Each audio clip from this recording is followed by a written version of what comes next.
As Hector Baranda walks the Cuban beach he calls paradise, he often thinks with regret about some foreign visitors he met in college, ones he thought were his friends. We used to go to this or that restaurant at night. Let's go here. Let's go there. Let's go sit in the park. Let's go to a piano bar. That was it. But what Baranda didn't know was the young Venezuelans were part of a secret U.S. government plan to recruit political activists in the communist country. How would you feel if you gave sincere friendship and get this type of news? I have never liked being manipulated.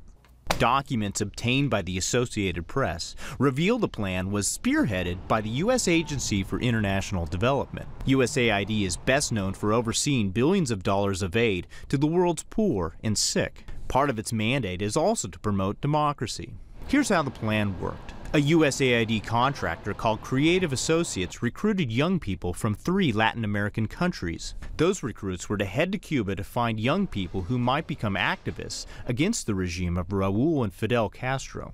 The main recruit from Costa Rica was Fernando Murillo, seen here on the left.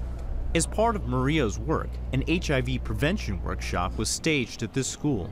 It was a cover to reach out to students without drawing suspicion of the Cuban authorities. USAID said Cubans had expressed a desire for information and training about HIV prevention. Manuel Barbosa initially worked with Murillo's group, but later realized who they really were. When I look at the sponsors, I see one of them is USAID, and I said to him, my activities cannot be associated with this person, with this group of people, and I do not wish to have association with USAID because it will bring me trouble in Cuba. In Venezuela, a political activist named Zaymar Castillo was hired to organize another group of young activists to go to Cuba. They stayed at a university dorm just outside the town of Santa Clara and targeted young people and members of the gay community. We tracked down Castillo in Dublin, Ireland, where she's now studying, but she refused to comment. As part of the USAID plan, recruits were taught a system of coded language in case they ran into trouble. I have a headache meant, we suspect we are being monitored. Or, return home sooner, your sister is ill, meant, cut the trip short and leave. AP asked USAID what the goal of the programs with the young Cubans was. It responded, USAID and the Obama administration are committed to supporting the Cuban people's desire to freely determine their own future.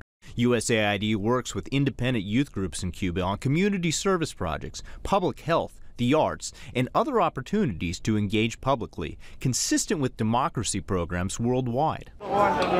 The documents reveal this plan was part of a bigger program, which included the creation of a Cuba Twitter-like social media network called Zunzunejo, as first reported by the AP in April. When we learn the details of some of these programs, they're not only a great waste of money, but they compromise our mission elsewhere in the world. Senator Jeff Flake is part of the congressional review of the Zunzunejo program, which was also run by USAID. I mean, we've become even more brazen or callous, frankly, in the way we've gone about trying to affect policy there, and it just doesn't work. The latest program started in 2009 and went on for at least 2 years. I'm very shocked by the news you were giving me, because they were our friends.